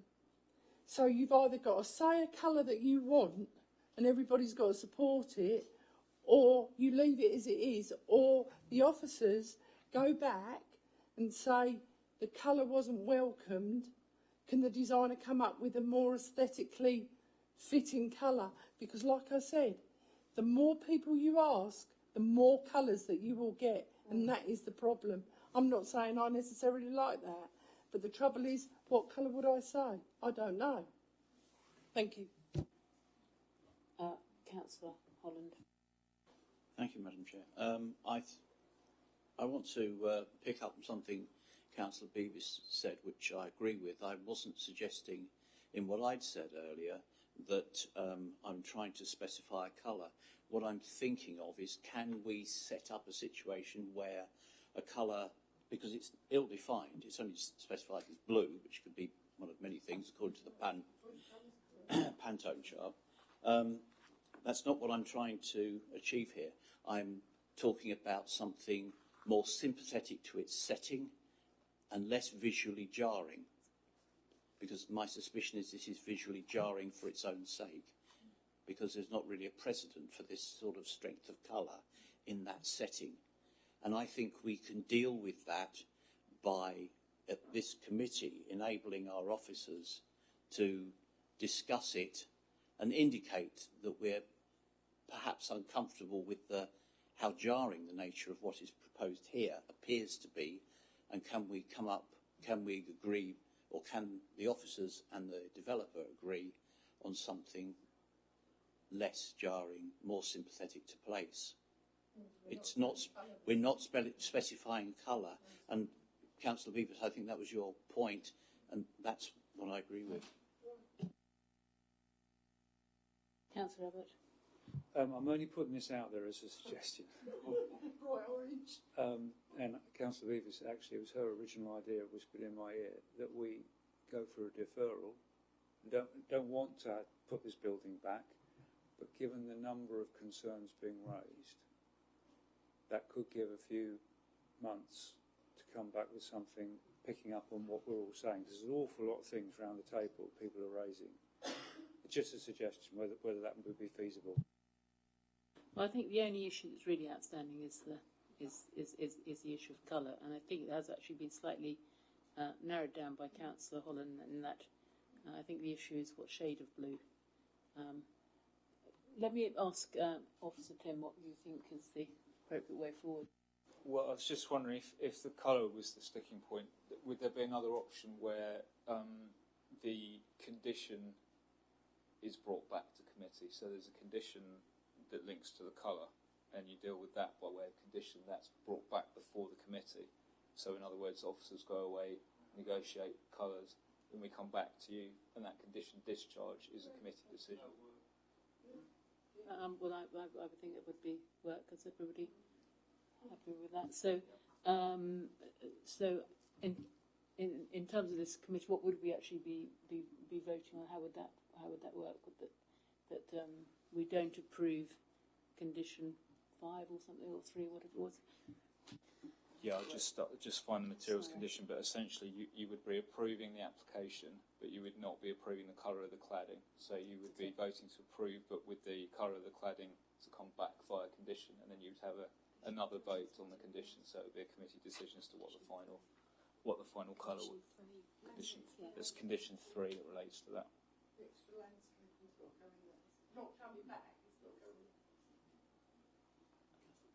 Councillor Beavis. Thank you, Madam Chairman, for allowing me to come back. And Lynette's actually just sort of picked up the point I wanted to raise, because we're looking at this very sort of blue and buff on white, and there's no greenery in it at all. And I think if suddenly there were, and I really go back to when we built Witham, which was the last big one we did, with this bright orange box. When we first saw it, we were like, oh my God.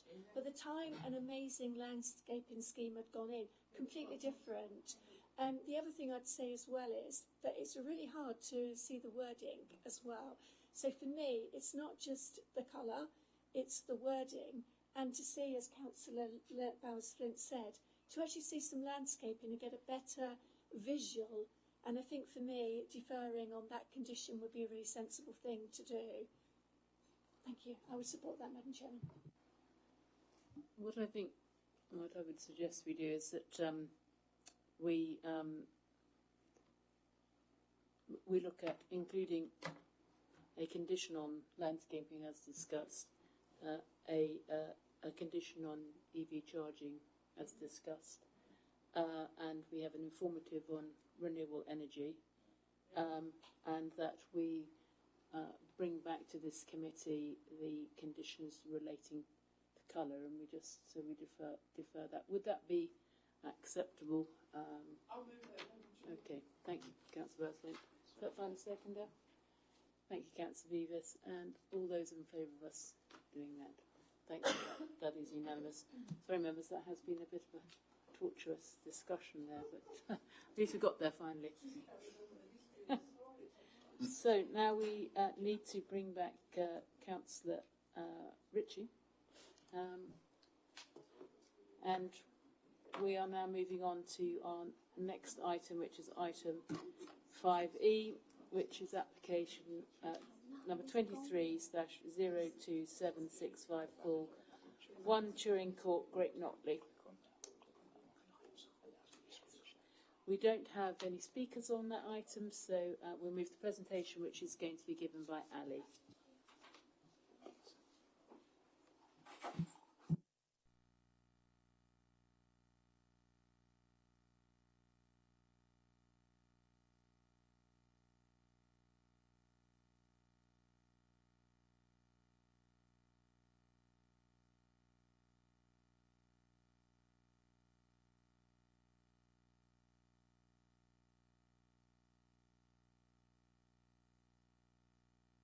Members, this one is on page 103 on your agenda. You've probably already got that. Thank you, Madam Chair. Sorry about that. And apologies for my phone ringing, members. Good evening, Chair. Good evening, members. The application I present to you this evening is in relation to the change of use from an office warehousing unit on the LDO site to an office warehousing unit and retail, a small element of retail within 1 Turing Court. So 1 Turing Court is located on the eastern boundary of the approved LDO site, with the A131 running down its eastern boundary. We know 1 Turing Court is actually Careco, so it was the first building that went up on the Horizon 120 site. And you can see this is the Plaza building here. This is the future phase 2 planning application that's in at the moment. British Offsite, Essex X-Ray is currently being constructed on this site here, and this is the EOS area here. So the building was operating as a warehouse B8 use with ancillary office with a display area on the ground floor, whereby visitors would come and visit to view products before buying online. A fire broke out last year, at the end of last year, and the building is currently being prepared from fire damage, but hopes to be reoccupied again in July 2025. So I wasn't actually able to get inside the building to show the display area. You can see the display area here, and as I understand it, the building is being rebuilt to exactly the same spec as what was approved under the existing LDO. Just for some context as well, Careco are currently operating from this site and this site at the moment, just while the building is being repaired. So the application is a departure from policy, in that policy LP9 stipulates that the primary location for retail will be in a main town centre. Policy LPP14 states that retail warehousing development will be permitted within or immediately adjoining the town centres, so Careco is not located in the town centre. Furthermore, the LDO stipulates by way of condition that there shall be no customer purchasing goods, regardless of where they were purchased, and receiving them within the Horizon 120 LDO area. Careco is a major provider of products designed to assist those with medical issues or disabilities to live healthy, active and fulfilling lives. The product range is extensive, but all of it is designed to assist those who are less able to perform everyday tasks. Most products are ordered online at the moment, and then either delivered to the customer through the post, which is typically 3 to 5 days, or in the case of bulkier items, delivered by Careco directly, which is around 2 weeks. The purpose of the proposed development is to enable a limited range of retail sale of equipment and collection from the site. The application is not seeking a general retail usage from the site, and it's only seeking the use in relation to this area, to the southwestern corner, which people are already visiting to view the goods that are being displayed, and it is limited to 533 square metres. Prior to the fire, the people were actually purchasing the goods from the site, so there was a breach of planning control there in terms of the LDO permission. However, because the site is now not operating that function, this is why it's not. This is why it's come in as an application, as opposed to a breach of control planning. The application doesn't intend to have any external amendments or internal arrangements of the building. It will be as built, as per the LDO, nor does it propose any amendments to the car parking. The opportunities for people living in Braintree to access mobility products and bathroom aids for immediate purchase and collection is limited in the district. The research that was submitted with the application, and officer research as well, indicates that in respect of mobility aids, the 2 main alternatives to Careco in the local area are either rental of products with mobility schemes, or they're supplied direct on behalf of the NHS.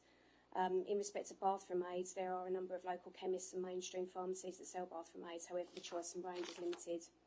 And also, if it's provided by the NHS, it's means tested. So the nearest available retail outlets to Horizon 120 are Ipswich and Harold Hill in Romford. Whilst for the vast majority of customers, purchase online from local outlets is sufficient for their needs, there are cases where customers require assistance more urgently, such as if they've had a stroke or a fall. There do not appear to be any similar sites in the local area offering the same range. The Trade Council would facilitate a service to be provided for residents in the vicinity of the Braintree area without travelling further afield, promoting both economic growth in the area and reducing car travel. On assessment, it's considered that the principle of a retail counter as proposed for the Careco business is only acceptable for the operation of the Careco business, and their departure from the local plan and LDO in this instance is justified. A condition has been recommended to ensure that the retail floor space is only in relation to the sale of specialist equipment. This will prevent a general retail usage of the site in the future should the building be occupied by another company. This is considered a unique case and unique business, which would not set a precedent for future retail floor space for other B8 use buildings within the LDO area, which was officers' concerns. In terms of traffic impacts, the development proposals result in a very small increase of around 1 car on site at any one time, and as such, the existing parking provision is considered acceptable. The majority of sales are expected to come from customers just already visiting the display area and who currently have to leave and place their orders over the phone. It's therefore recommended that members are minded to agree officer recommendation of approval subject to the recommended conditions. Thank you. Thank you, Ali. Councillor Ritchie. Thank you, Madam Chair. Yes, this application is in order, which I am one of 3 representatives. And thank you, Ali, for the detailed presentation this evening. I think what is absolutely clear here is that there is a deviation from the current planning permission, which is extant, and we know it's been conditioned by LDO, by which the Careco set up their one of their bases here in the district. I think with what they're requesting tonight, we need to think of this holistically as well. What they're asking for isn't a fast-moving consumer goods outlet. It is not a retail outlet whereby the footfall is going to be in their hundreds or thousands or hundreds of thousands. This is about providing an additional care stop for those who want to purchase equipment to allow them to continue to live a more enhanced life if they're being challenged by mobility issues and issues that affect them having a quality of life. And I think, therefore, it's only right that we take that into consideration when viewing this application this evening. I think, given the amount of warehouse space that Careco have across the Horizon 120 sites and the amount of space that they're actually asking for, I think it is a more than reasonable request before us this evening to allow this permission to be considered and to go ahead. And given the balance of the number of people that would be accessing that site to view and direct purchase rather than having to view and then mail order, I think it just makes sense this time round. I think what's key for me this evening also is that we are not setting a precedence on the other developments that are currently operating out of Horizon 120.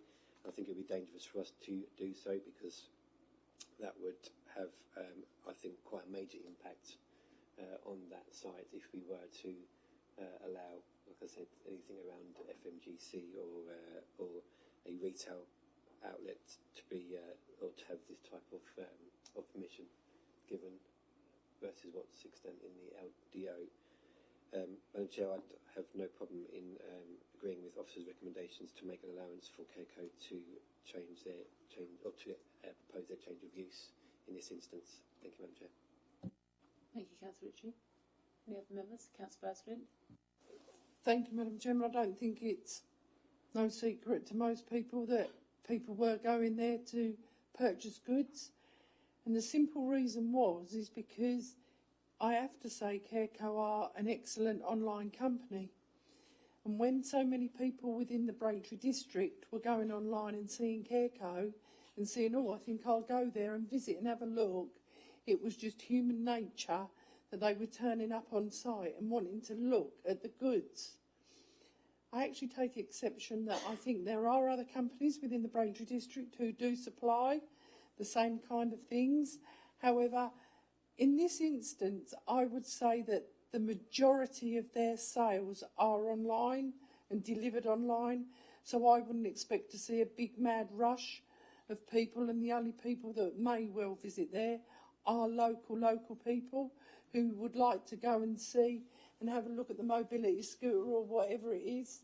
So I agree, I don't think this is setting a precedent at all, really. It's small scale stuff because their big stuff is online, and they are a very good, actually, caring company, and they've been very supportive for this district.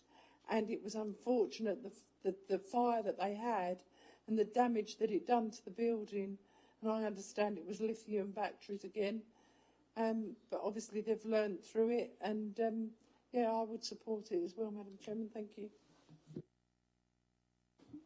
Thank you. Any other members? Andy, can I just ask whether there's a comma that's crept into condition 3 after? I thought it was. I thought it was rise, recliner, power chairs, all one thing. Is that right? Rise recliners.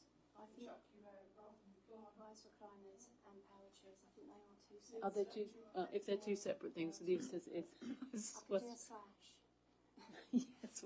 Well, as long as it's somebody doesn't come along with some weird power chair that you suddenly have to give permission for. But I probably that's nothing to really worry about. Okay. Any other members wish to make a comment? And anybody like to move the officer's recommendation to grant the application? Happy to move officer's recommendations. Ritchie, and seconded by Councillor Bass-Flint. All those in favour of granting this application? Thank you, members. That again is unanimous.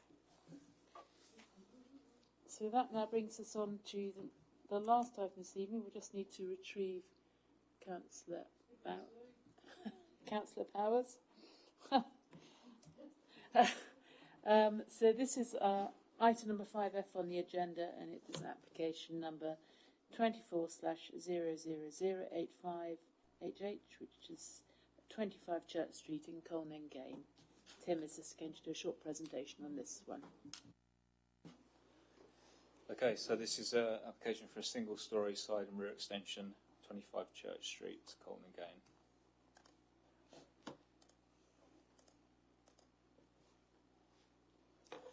So site location plan, it's a semi-detached property outlined in red here, and then a zoomed-in plan on the left here, which actually shows the existing setup as well. So you just note that there's a existing rear projection, which is single-storey.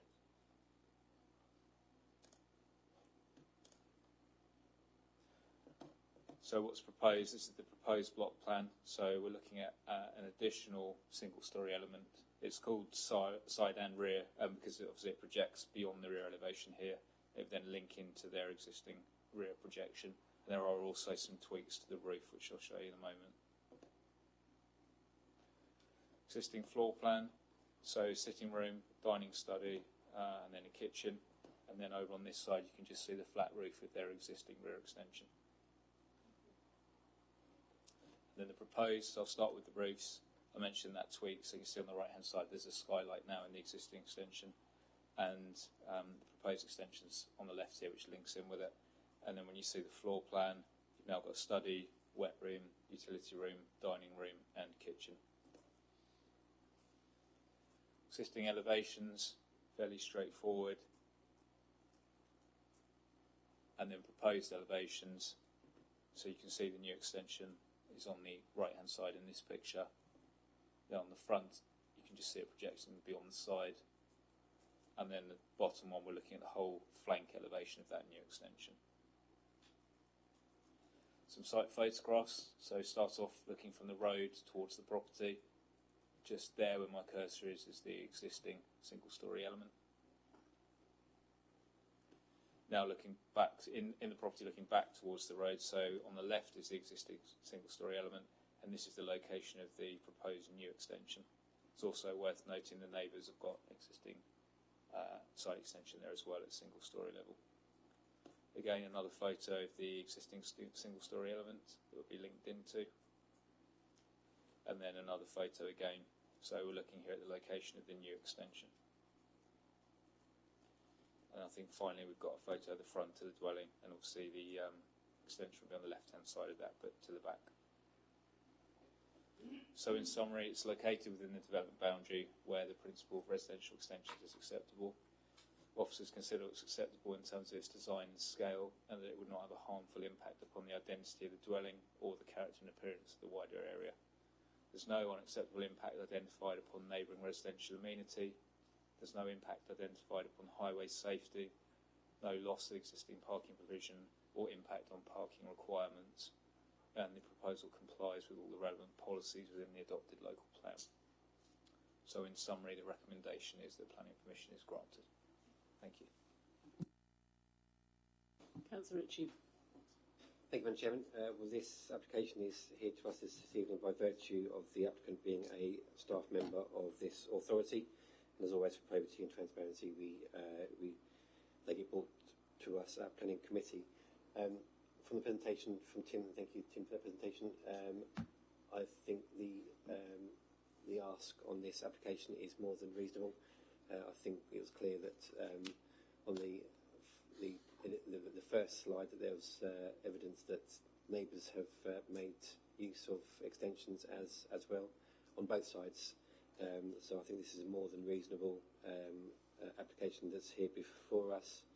It meets all the policy rules and regulations, and I have no objections in siding with officers and agreeing with the recommendation for approval this evening. Thank you, Madam Chair.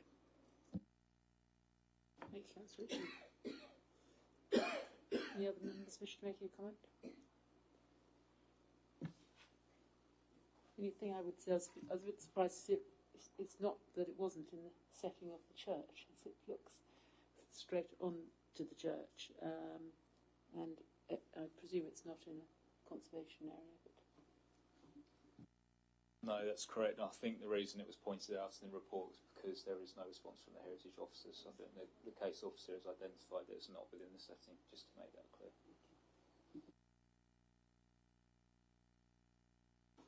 Would anybody like to make a further comment, or Councillor B?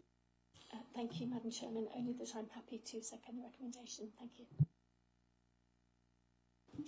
So, has been moved by Councillor Beavis that we grant the application, seconded by Councillor Bowes-Flint. All those in favour of grant the application? That is approved, members. Thank you very much. We have no urgent business, public session, and no private urgent business in private session. So that brings us to the end of the meeting at around about 9:15. Thank you very much, members.